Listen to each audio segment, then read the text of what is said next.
y luego infiltrarán la sangre periférica y a veces otros órganos como el hígado, vaso, ganglios o el sistema nervioso central. Siempre en las leucemias habrá algún daño genético inicial, que luego se agregarán mutaciones posteriores que llevarán a desarrollar la leucemia. Entonces, estos daños genéticos incluyen rearreglo del DNA, variación de nucleótidos, mutaciones que afectan el crecimiento celular, diferenciación, supervivencia y proliferación de las células, o alteraciones cromosómicas numéricas inicialmente. Las leucemias las podemos clasificar de acuerdo a su tiempo de evolución, al inmunofenotipo o célula de origen y a su etiología. De acuerdo al tiempo de evolución van a ser crónicas o agudas, son mitad y mitad. Las crónicas tienen un tiempo de clínica que suele ser de más de 2 semanas a meses, mientras que las agudas, o sea, ustedes tienen que llevar en la mente que la leucemia aguda es aguda. Los síntomas son de 1 semana, ¿sí? El paciente se muere rápidamente, o sea, que un paciente que tiene 1 mes o más de eso de evolución suelen ser leucemias crónicas. Y de acuerdo al inmunofenotipo, pues vamos a clasificarlas como linfoides B o T o mieloides, y las mieloides se clasifican entonces en las diferentes líneas mieloides, ¿no? Puede ser también monocitoides o megacariocíticas o eritroides. Y las leucemias la mayoría son de novo, pero hay algunas leucemias que son secundarias a quimio-radioterapia, por ejemplo.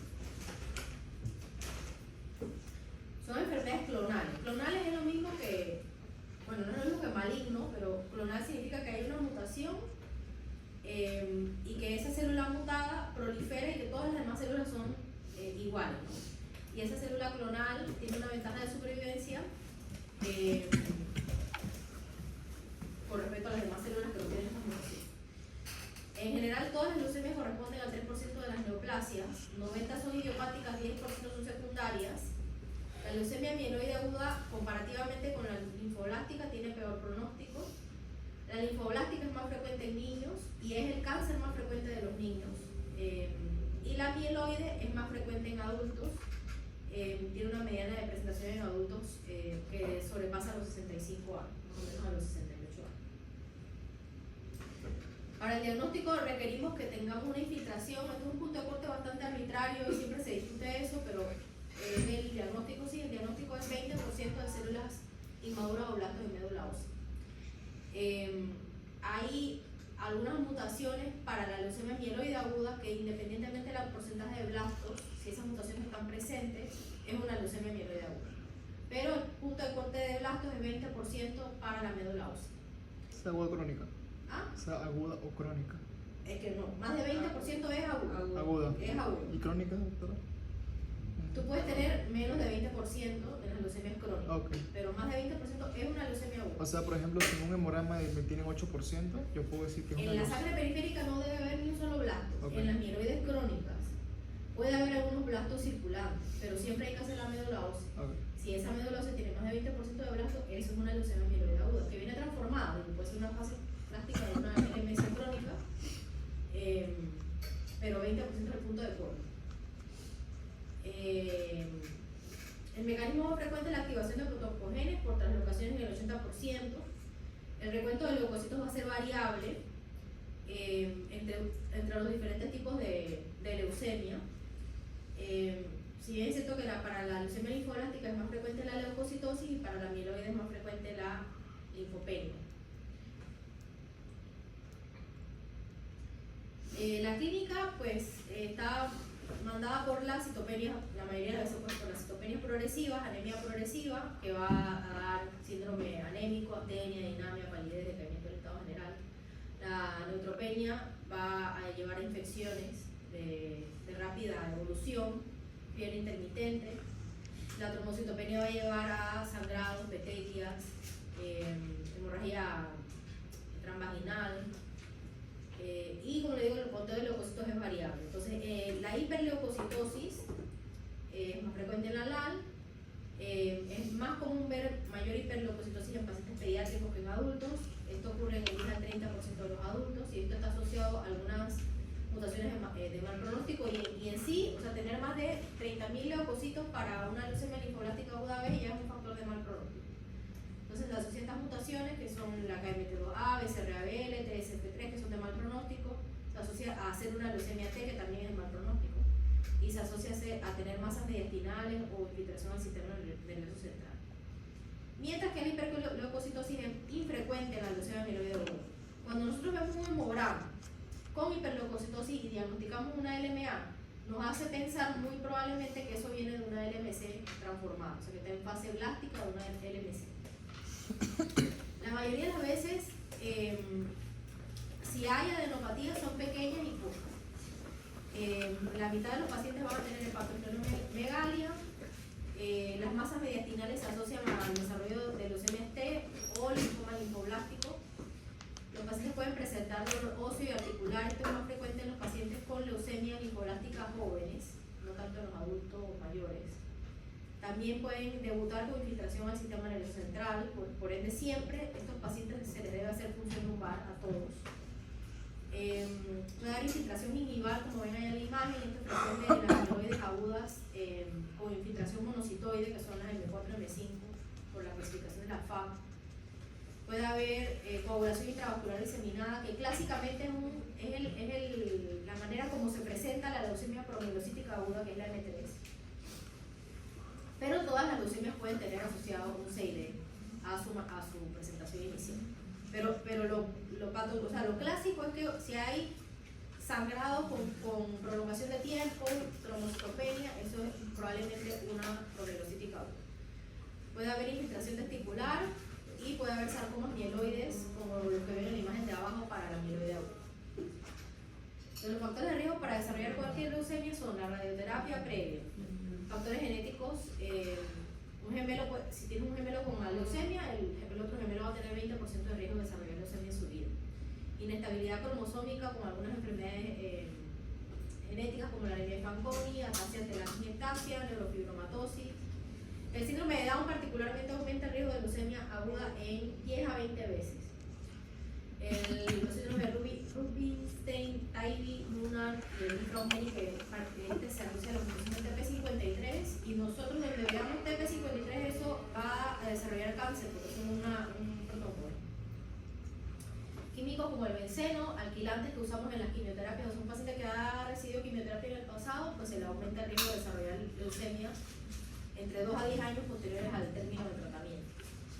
El uso de inhibidores de topoisomerasa, que son las quimioterapias que se usan muy frecuentemente en el cáncer de mama, lo usamos también en hemato, pero las mujeres siempre dicen la quimioterapia roja, que es la antracicleno, está asociado a mutaciones KMT2A que llevan a leucemias a largo plazo. Haber tenido, cualquier enfermedad, estas enfermedades hematológicas, el síndrome mieloproliferativo crónico puede evolucionar hacia una leucemia mieloide aguda. El síndrome mielodisplásico puede evolucionar a una leucemia mieloide aguda en su mayoría. La anemia clásica también puede evolucionar a una leucemia mieloide aguda. Eso son como un espectro de enfermedades que evolucionan en su mayoría a leucemia mieloide aguda. El virus está directamente asociado a la leucemia linfomada de células T del adulto, es el virus linfotrópico humano, que es el HTLV1, que se transmite de la misma manera que el VIH. No todas las personas infectadas por este virus van a desarrollar esta leucemia, pero está asociado, y hay unas descripciones muy consistentes de que el tabaquismo, el alcohol y las drogas pueden asociarse al desarrollo de leucemia. Entonces, el diagnóstico es la sospecha clínica. Tiene que tener una sospecha clínica y ver un hemograma y saber leer.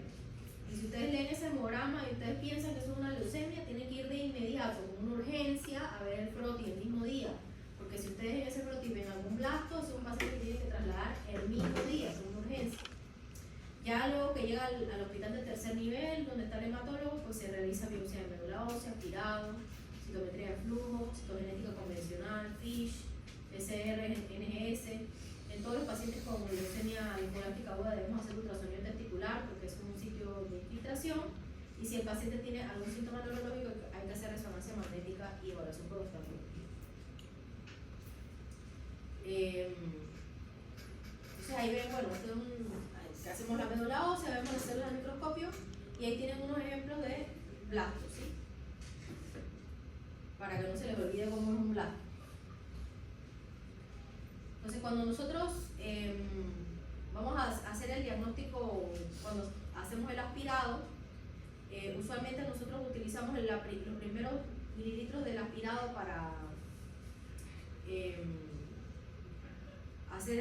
primero montamos para la citometría de flujo y después hacemos el resto de la muestra para el aspirado y la genética.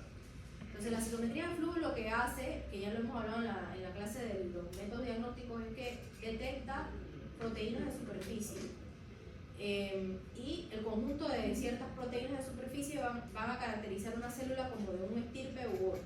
Entonces, esto se llama clúster de diferenciación o CD, que es lo que ustedes ven ahí, CD, CD, CD, CD. Entonces, deberían aprenderse que un blasto es TDT, 34 y HLA-DR. Que las células T suelen tener los números bajos, para que se acuerden, 2, 3, 5, 7, 4, 8. Que los linfocitos, los B son los 19, 20, 22, 10, y los mieloides son 13, 33, 15, 11, los monocitoides son 64 y 11. Esos son como los números que ustedes deben más o menos recordar. Y luego, bueno, nosotros vamos a diagnosticar la leucemia, esto para ambas leucemias, no por eso lo pongo al principio. Diagnosticamos la leucemia por los métodos diagnósticos que elegimos. Vamos a elegir nuestra quimioterapia. La quimioterapia de hematología, la primera que se da se llama quimioterapia de inducción. Los términos de hematología y oncología son un poquito distintos. Entonces, una quimioterapia de inducción, que es el primer mes de tratamiento, y a los 14 días o a los 28 o 29 días, dependiendo del esquema que se siga, tenemos que volver a repetir la médula ósea para evaluar si el paciente entra en remisión. Entonces, remisión significa que el paciente tenga en la médula ósea menos del 5% de blastos por morfología, o sea, visualmente. Pero también tenemos que evaluar por citometría de flujo lo que llamamos enfermedad mínima residual, que es que el equipo citómetro tiene la capacidad, obviamente, de cortar 10.000 eventos, ¿sí? Mucho más eventos que lo que puede ver el humano. Entonces, nosotros debemos llegar, o la meta es llevar a ese paciente a una enfermedad mínima residual, que es un evento en 10.000 células, o sea, 10 a la menos 4. ¿Sí? La enfermedad mínima residual es el factor pronóstico más importante de las leucemias para recaída. O sea, que si un paciente tiene enfermedad mínima residual positiva al nivel de la inducción, este es un paciente con alto riesgo de recaída y es candidato a un trasplante de consolidación. Y se supone que cada 3 meses uno debe estar haciéndole las médulas óseas a los pacientes para seguir evaluando la mínima residual. La linfoblástica, unos 5 casos por 100.000 habitantes, 2/3 serán B, 1/3 será T. Tienen 2 picos de incidencia en niños pequeños y mayores de 60 años. Es la neoplasia más frecuente de niños. Como todos los cánceres, tiene leve predominancia masculina.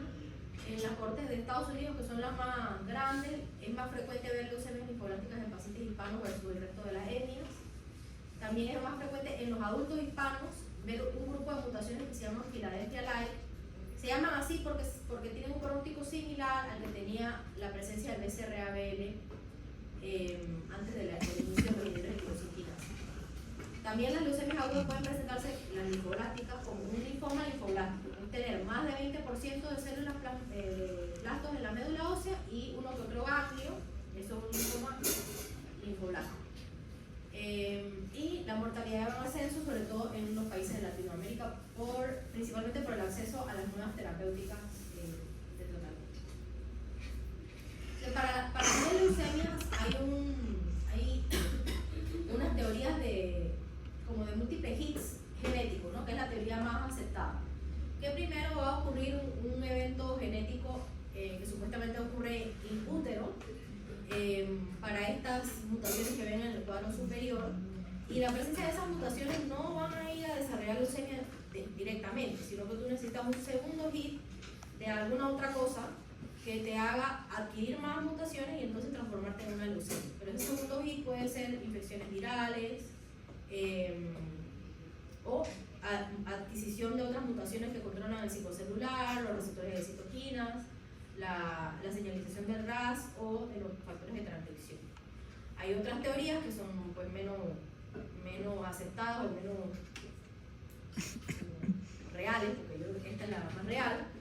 que hay como que cuando hay como migración muy aguda, las poblaciones se exponen a otras poblaciones que tienen infecciones o virus, y entonces contagian a la población donde inicialmente estamos, y esas infecciones virales entonces hacen que se adquieran mutaciones y que eso lleve a una leucemia.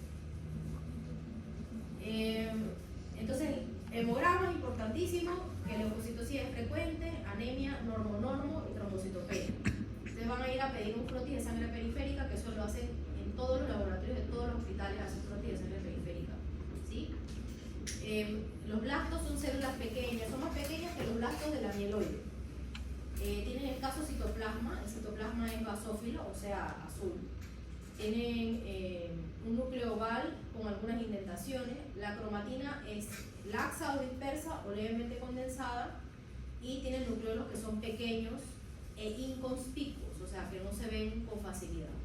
Y no tienen gránulos, en comparación con el blasto mieloide, que puede tener gránulos. Son tinción PAS positivo, pero eso ya casi no se hace. MPO negativo, enterasa no específica positiva débil, tampoco casi se hace.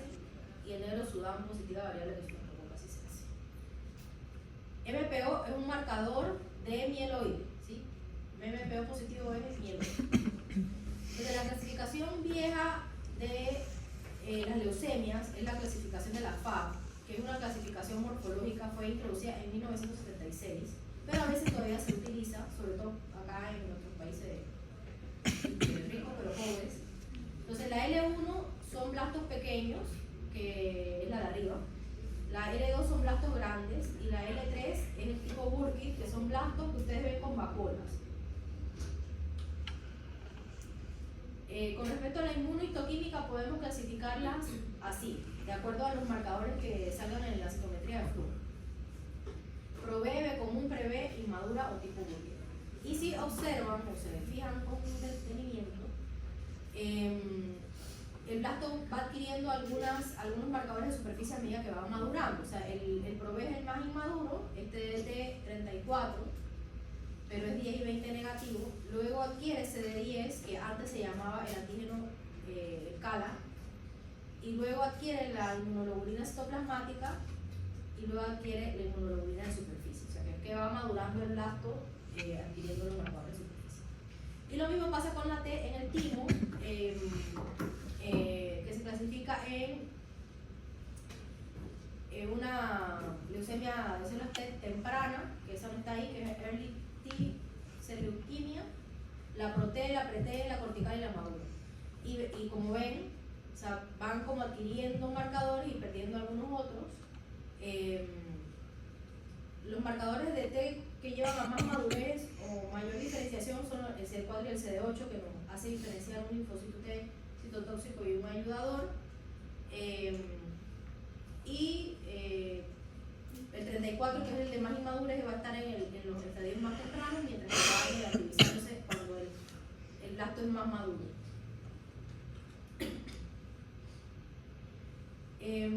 Estas clasificaciones cambian como cada 2 años. Y cada 2 años hay una renovación de las clasificaciones, y la OMS, que es la guía que nosotros utilizamos en el mundo, va agregando, quitando mutaciones. Entonces, si ustedes ven aquí, la OMS ya no pone eso de la FAB, o sea, ya no pone L1, L2, L3, sino que pone leucemias linfoblásticas con alteraciones citogenéticas o moleculares recurrentes. Entonces, nosotros en la actualidad debemos poder hacer una citogenética convencional y PCR y secuenciación de nueva generación para poder definir claramente el riesgo de los pacientes. En general, la hiperdiploidía, que es tener más de 50 cromosomas, o sea, tener una alteración numérica de los cromosomas, es de buen pronóstico y es más frecuente en niños. Los rearreglos KMT2A, que antes se le llamaba MLL, que está en el cromosoma 11, es frecuente en niños también, pero si se encuentra en adultos o en cualquiera de los dos pacientes es de mal pronóstico. La translocación 1221, que se asocia a la proteína de fusión ETB6-RUNX, está más frecuente en niños, menos frecuente en adultos. Esta es una mutación de buen pronóstico. La 1.19 es más frecuente en niños, de mal pronóstico, y esto se asocia a la mutación TSF3. O sea, A medida que antes nosotros veíamos pura translocación y ahora lo que tenemos que aprender son las mutaciones medidas por PCR. El 922, que es ¿cuál es el cromosoma ese? El Filadelfia. Pero ¿qué diferencia hay entre el Filadelfia de la leucemia aguda y el de la crónica? Son el mismo Filadelfia, el peso molecular de la proteína. No son lo mismo, ¿sí? Usualmente los puntos de corte para la translocación dan una proteína de mayor peso molecular para la LMC. Y por eso esa se llama, o el peso molecular es 210. P210 es LMC y P190 es leucemia 1, ¿ok? Y hay un P130 también. Entonces, el cromosoma Filadelfia en leucemias agudas es más frecuente en adultos, menos frecuente en niños. En adultos, ¿qué es más frecuente? La hipodiploidía, o sea, que tengamos menos cromosomas. El cromosoma Filadelfia. Esto aumenta con la edad, hasta un tercio en los adultos y hasta 50% de los pacientes con más de 60 años y leucemia linfoblástica tienen un cromosoma Filadelfia. Y hay un grupo de mutaciones que es bastante, bueno, de la última década, que se encontraron una vez se empezó a hacer secuenciación de nueva generación, que tenía un pronóstico tan malo como el que tenía el BCR-ABL, previo a la introducción de los inhibidores de tirosina quinasa.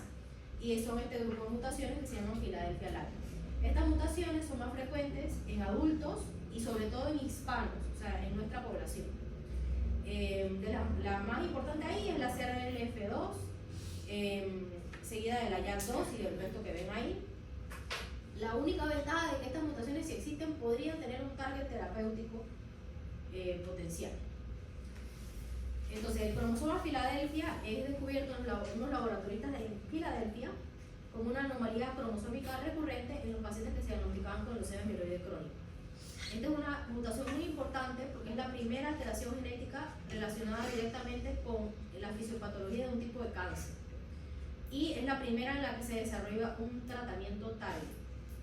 Es adquirida, no es hereditaria, y lo que pasa es que se trasloca el gen Abelson en el cromosoma 9, brazo largo 34, en el locus 34, con el cromosoma 22, en el locus BCR, que se llama Breakpoint Cluster Region. Entonces eso hace la proteína de fusión BCR-ABL, que le brinda una ganancia proliferativa, o lo que hace es que activa de manera constitutiva o por siempre receptores de tirosina quinasa.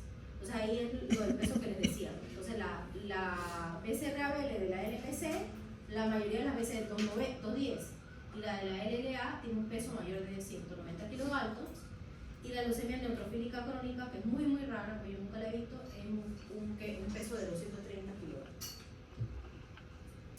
Estos son los factores de mal pronóstico en la leucemia linfoblástica aguda: tener menos de un año o más de 10 años, cualquiera de estos arreglos que ven ahí en la diapositiva, tener cromosomas Filadelfia en ausencia de poder usar inhibidores de tirosina quinasa de tercera generación, mutaciones Filadelfia Like, haber tenido enfermedad mínima residual posterior a la inducción, tener al diagnóstico más de 30.000 leucocitos para la B, más de 100.000 para la T, y tener infiltración al sistema nervioso central o extramedular también es de mal pronóstico. O sea que todos estos pacientes, por lo menos la edad, o sea, no tanto, pero todos los pacientes hacia abajo en teoría deben ser llevados a un trasplante en primera remisión completa. Y el pronóstico de la LAL se clasifica de acuerdo a todo ese montón de mutaciones que vieron ahí. Hay unas tablas de clasificación que las clasifican en riesgo favorable, riesgo intermedio y riesgo alto. Y pueden ver las diferencias de supervivencia de acuerdo a si te da cuando eres adulto o si te da cuando eres niño. Obviamente en los niños el pronóstico es mejor, mientras que en los adultos, por ejemplo un adulto con una LAL de alto riesgo tiene una supervivencia a 5 años de 20%, ¿sí? O sea, solo 2 pacientes de 10 van a estar vivos a 5 años. El tratamiento está basado en tratamiento de quimioterapia combinada, y se divide a los pacientes en si son Filadelfia positivo o Filadelfia negativo, porque pues tenemos ya los inhibidores de tirosina quinasa que han mejorado la supervivencia de estos pacientes. Entonces se recomienda por los gringos que usemos esquemas como por ejemplo el Perceval con el inhibidor. Ahora ya está incorporándose en casi todos los esquemas de tratamiento fármaco nuevo que se llama blinatumomab, que es un anticuerpo monoclonal y específico. ¿Qué quiere decir? Que tiene un receptor que se une al linfocito, al blasto, y un receptor que se une al linfocito T, el 19,3, y hace que esas dos células se acerquen y el linfocito T mate al blasto. También se puede combinar la quimioterapia, bueno, esto es para la Filadelfia positiva. Idealmente, pues, ¿cuáles niveles de tiroxina debemos utilizar? Estaba aprobado que se puede usar imatinib, se puede usar dasatinib, ponatinib y axitinib. El dasatinib tiene potencial de penetración al sistema nervioso central, pero de todos esos, el mejor, o el que más debe usarse, es el ponatinib, que es un inhibidor de tiroxina de tercera generación. Y estos son los esquemas que se utilizan para los Filadelfia negativos, que son esquemas, hay muchos esquemas, ¿no? Pero en su mayoría son esquemas que son inspirados en esquemas de niños, en esquemas pediátricos, porque la supervivencia de los pacientes cuando se usan esquemas de niños es mayor aunque seamos adultos. ¿Preguntas de la leucemia linfoblástica? Entonces, la mieloide aguda aumenta la incidencia con la edad. Mi pregunta me digo, pero se llama linfoblástica porque aumenta el linfocito.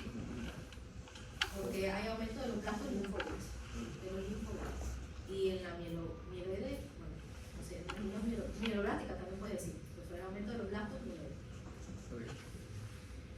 Dos casos por 100.000 habitantes, pero ven cómo aumenta cuando pasamos los 65 años considerablemente la incidencia, porque con la edad pues, aumenta la adquisición de mutaciones.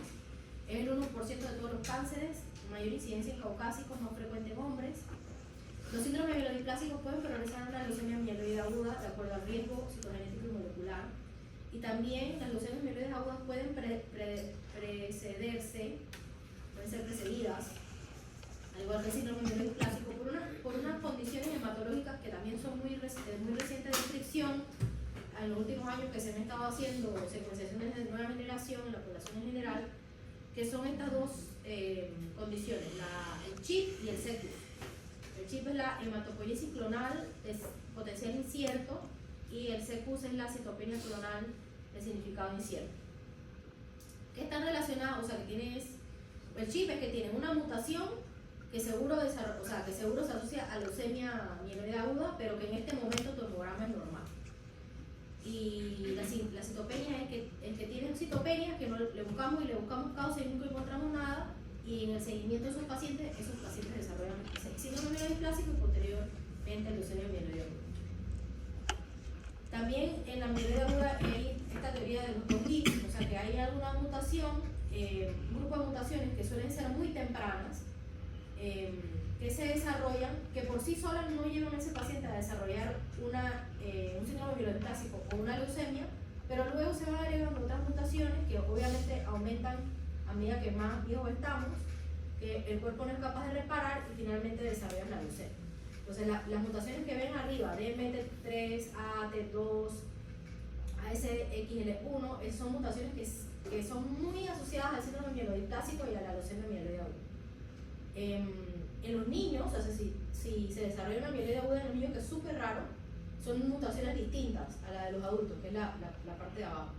Entonces el adulto va a adquirir otras mutaciones como el NMP1, el IDH1, y luego va a haber otro hit mutacional que el cuerpo no puede reparar, como el LRAS, RUNS, FLT3, entre otros, que finalmente desarrollarán leucemia. Eso en conjunto con el microambiente inflamatorio, porque estas mutaciones también tienen que ver con cómo el blasto interactúa con su microambiente, aumentan las interleucinas y proliferan las células malignas. Entonces, otras cosas que, bueno, como les digo, o sea, todo, la inflamación, mutaciones que lleven a la resistencia a la apoptosis, el envejecimiento de las células, la incapacidad para reparar daños mutacionales, genes de fusión, señalización proliferativa continua, mutaciones que lleven a aumentar el crecimiento y proliferación celular, a mutaciones que lleven al descontrol del ciclo celular, cambios epigenéticos, todo eso contribuye entonces al desarrollo de la leucemia mieloide y también en la linfoide, en esa teoría de los dos hits. Entonces, para el diagnóstico, el hemograma.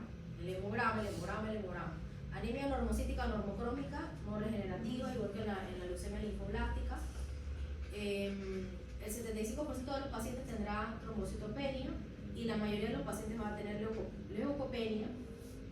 El mieloblasto, en comparación con el linfoblasto, es una célula más grande, tiene un nucleolo que es más grande, más prominente, suele tener gránulos, y si nosotros vemos ese gránulo que ven ahí en la flechita, que ese es un bastón de Auer, eso es patognomónico de una leucemia mieloide aguda.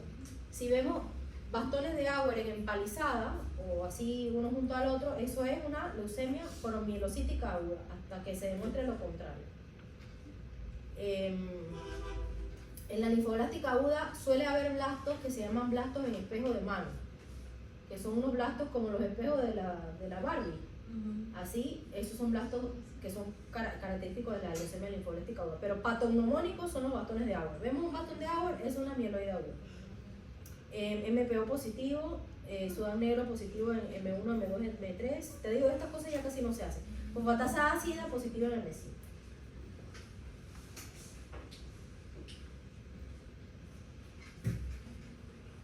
La citometría de flujo no es muy confiable para estimar el porcentaje de blastos en la mieloide aguda, así que bien, tenemos que siempre contar los blastos visualmente en el aspirado. Tenemos que hacer citogenética y secuenciación de nueva generación. Más de la mitad de los pacientes van a tener alguna alteración citogenética, y cuando se hace secuenciación de nueva generación, la mayoría de los pacientes tienen más de 10 mutaciones asociadas al desarrollo de leucemia. Puede verse necrosis medular extensa en algunos pacientes, y esto es de peor pronóstico. ¿Tienen clase ahorita? Sí. ¿Con pediatría? Sí. ¿Aquí mismo? Sí. Llevamos 5 minutos tarde. Igual no vamos a terminar. Dale con calma. Esta es la clasificación de la FAB, que es le digo que es la clasificación vieja, que es la French American British Classification, que todavía se utiliza en nuestro medio, y es solo morfológica. Entonces se clasifica en M0, M1, M2, M3, M4, M5, M6 y M7. M0 es el blasto con mínima diferenciación, M1 es el blasto con maduración, el M2 es el blasto sin maduración, el M3 es el promielocito, que es el blasto del promielocito. El promielocito es el promielocito normal, es la célula más grande de la línea mieloide, es más grande que el blasto. Suele tener el núcleo un poco excéntrico y tiene muchos gránulos, todavía tiene nucleolo. Pero en la leucemia promielocítica ese blasto suele ser un ochito, o sea, el núcleo se forma como un ochito, un 8, con muchos bastones de agua y muchos gránulos. O sea, que si ustedes ven eso en la sangre periférica, eso con un 6D, una clínica de sangrado, eso es una leucemia promielocítica hasta que se demuestre lo contrario. Esta es la urgencia más urgente de la hematología, ¿sí? Porque tiene un 90% de mortalidad junto con la PTT si no lo tratamos de manera temprana. La mielomonocítica, la M4, la monoblástica, la M5, la eritroide, la M6 y la megacarioblástica, la M7. Las dos últimas muy raras. Y esta es la tabla, esta no es la más actual, esta es la previa de la OMS de la clasificación genética y molecular de la leucemia mieloide aguda. Entonces, en los pacientes que tienen menos de 20% de blastos, sí tienen mutación de NMP1, creo que CEPA y RUNS son leucemias mieloides, aunque no tengan el 90% de blastos. También se clasifican en riesgo de acuerdo al tipo de mutación que tengan, en favorable, intermedio y adverso. Pues tenemos que siempre tener la capacidad de ver la citogenética convencional y poder tener a la mano una secuenciación de nueva generación para clasificar al paciente. De las mutaciones de la leucemia mieloide aguda, las que tienen un target terapéutico son el FLT3, que tiene un fármaco específicamente desarrollado para esa mutación, y el IDH, que no está ahí, pero el IDH también tiene un fármaco específicamente desarrollado para esas mutaciones, IDH 1 y 2. La leucemia promielocítica, bueno, como le digo, esta es una urgencia, la urgencia más urgente con la PTT de la hematología. Es frecuente en adultos jóvenes, pero puede ocurrir a cualquier edad, en menos frecuente que el resto de las leucemias. Tiene dos variantes morfológicas, una variante hipergranular y una variante hipogranular. La más frecuente es la hipergranular. La hipogranular van a ver el blasto como el ochito sin los gránulos arriba. Y nos puede hacer confundir con un monocito, entonces hay que estar muy pendiente. La hipergranular está asociada con coagulación intravascular diseminada y fibrinolisis que lleva a alta tasa de mortalidad. Como les digo, el promielocito es una célula más grande que el blasto, es la célula más grande de la maduración mieloide. Tiene núcleos arriñonados o en forma de ochos y lobulados. Tiene citoplasma con abundantes gránulos grandes, rosados, rojos, morados, que pueden incluso tapar el núcleo y hacernos difícil verlo. Los cuerpos de agua están presentes en casi todos los casos, o sea, creo que si no los vemos es porque no los buscamos bien. Y podemos a veces ver en sangre periférica promielocitos. La imagen de abajo sería unos promielos un poco hipogranulares, ¿no? La variante hipogranular. El promielocito es el siguiente estadio de maduración luego del blasto. Entonces, por ende, la citometría de flujo va a ser un poco más madura. ¿Qué quiere decir? Que ese promielocito no va a tener los marcadores de blasto, que es el HLA-DR, CD34, va a estar débil o ausente. Pero van a ser muy positivos para CD117, 3 y 33.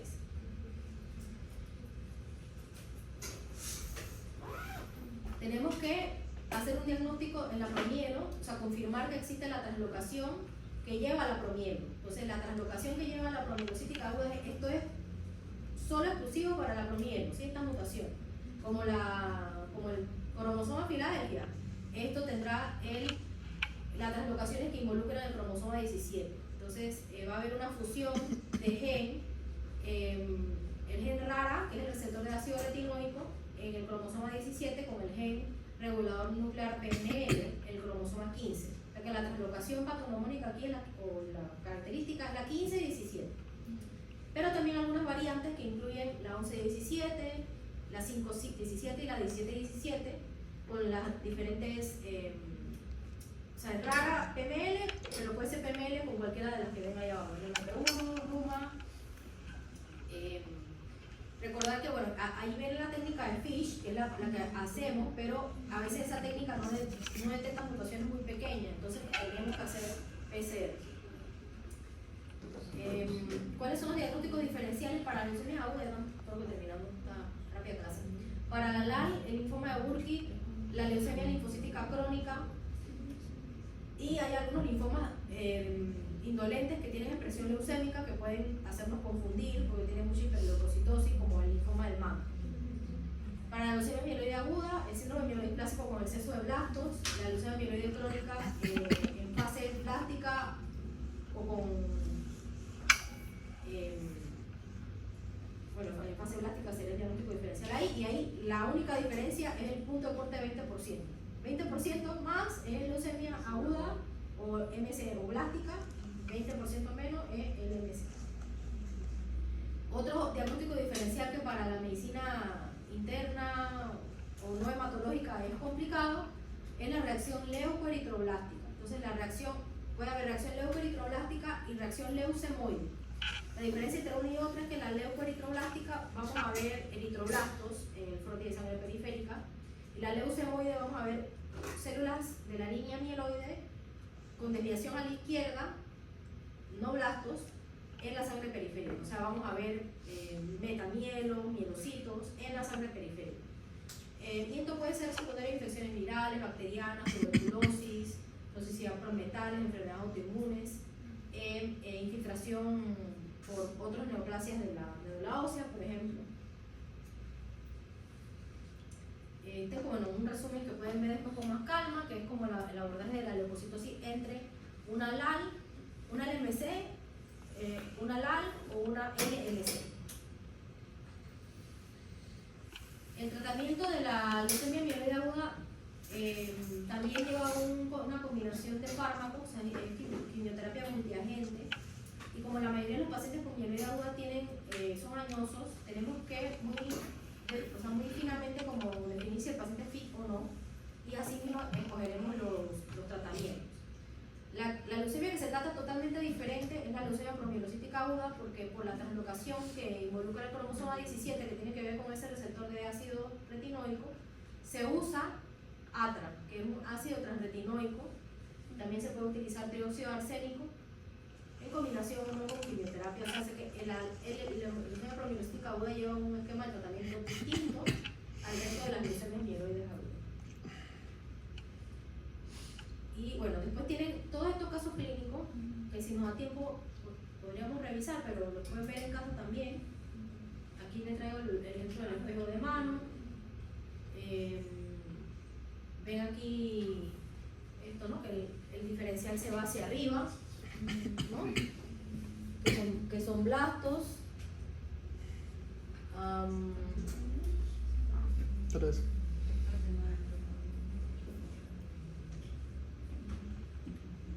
Este es un ejemplo de citometría de la LAL.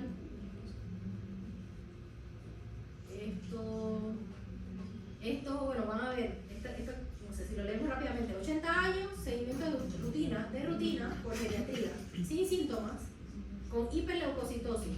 ¿Qué tiene ese paciente? ¿Ah? 80 años, sin síntomas, seguimiento de rutina por geriatría, hiperleucocitosis con linfocitosis. Vamos a ver allá el histograma. ¿Qué vemos en el histograma? Que tiene linfocitosis. Linfocitos abajo, abajo, no arriba, abajo. Ajá. Y vemos el froti y vemos linfocitos maduros. ¿Y qué más vemos en ese froti? Vemos. Ajá. Sombras de Gumpre. ¿Qué tiene ese paciente? Leucemia linfocítica crónica. Linfocítica crónica.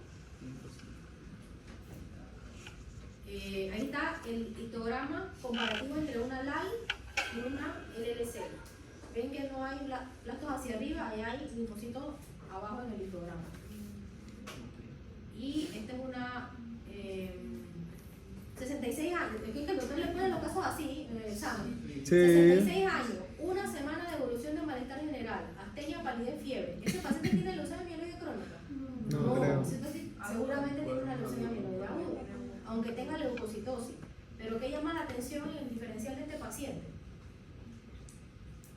En el diferencial, ¿qué llama la atención aquí? Que no es normal. Los monocitos. ¿Esos monocitos son monocitos o son blastos? ¿Cómo Pueden nos ser damos blastos. cuenta? No sabemos. No, pon frotis. Pues, vemos el diferencial, Hipersograma. el hipersograma. Ajá. Vemos esa cola hacia arriba. Ajá. Podemos apoyarnos de las curvas que son curvas de mayor tamaño. O sea, Ajá. recuerden que esto es BPM. En la LLC, vamos a ver aquí. Acá la vemos más ancha. Y vamos a ver el froti. Esto es un blasto grande con nucleolo prominente. No hay bastones, pero este blasto puede ser mieloblasto. Mieloblasto, porque el blasto mieloide con respecto al linfoide es grande, nucleolo grande. Y si ven, bueno, pueden ver esa curva ahí, la curva de los leucocitos ahí. Y si la comparan con la curva de la LLC, ¿cómo es? Picuda. O sea, chiquitas, son células pequeñas aquí, ¿no? Sí. Y obviamente aquí el diferencial es predominantemente linfocitos, no monos, pero es información que pueden obtener del lugar.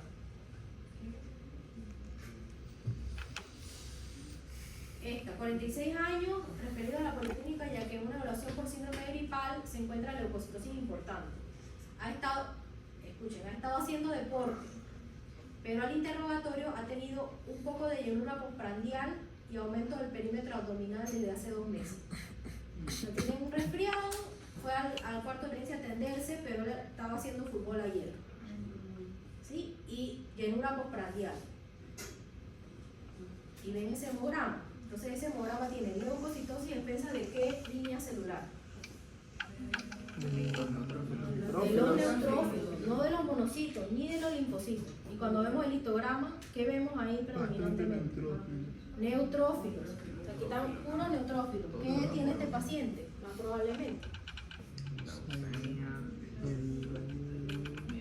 Linfoide.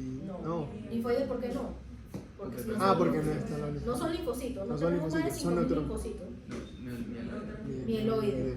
¿Y qué es esto? ¿Y esto qué es? ¿Y esto qué Tiene es? la No, no es postal. probablemente tenemos que ir a ver el frotis, pero probablemente no es aguda porque predominan los neutrófilos. No predominan ni monocitos, tiene leve aumento de los monocitos, pero no es lo predominante, ¿no? Ujú. Igual hay que ir a ver el frotis. ¿Y esto qué es? Tendrá alcanza. ¿Qué tiene? ¿Por qué está haciendo esto? Si es una LMC, ¿qué le van a encontrar en el examen físico a este paciente? Masa. ¿Pero qué es la masa? Un cáncer, pero no sé si gástrico, no. No, eso no. Nadie me ha dicho la palabra correcta. Neoplasia. Tiene Cambio de- llenura postprandial y cambio de aumento del clásico. perímetro abdominal. ¿Qué tienen los pacientes Así. de LMC? En el abdomen. Así. Ah, Plenomegalia. Es plenomegalia. Ah. Es plenomegalia. Entonces este es un caso característico de una LMC. Entonces les he traído una LMC, una LAL, una LLC. ¿Sí?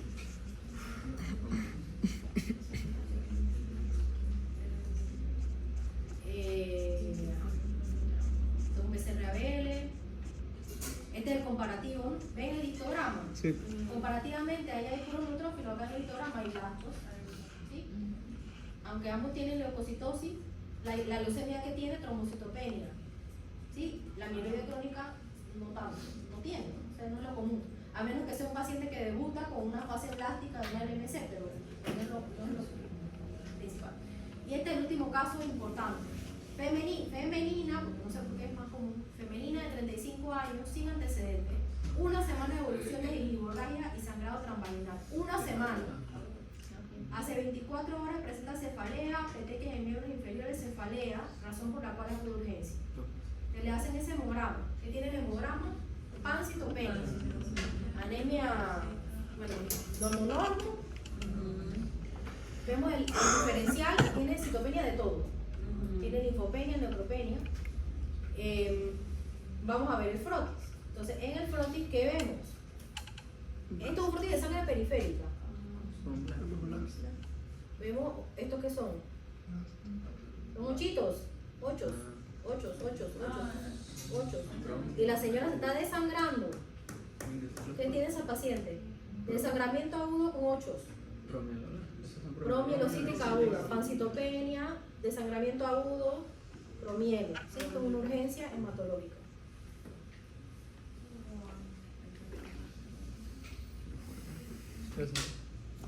Entonces se le hacen unos tiempos de coagulación con alteración de los tiempos, con TPT prolongado, consumo de fibrinógeno.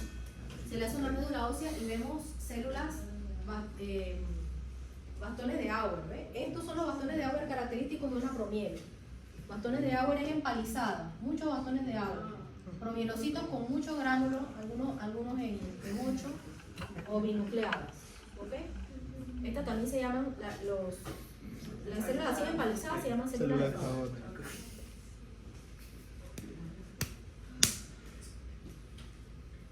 Y bueno, pedimos la citometría de flujo para confirmar y la translocación 15-17 detectada en esta paciente, lo que confirma el diagnóstico. Este paciente que requiere inicio inmediato de ATRA, ácido transretinoico, de urgencia, al día siguiente, lo máximo.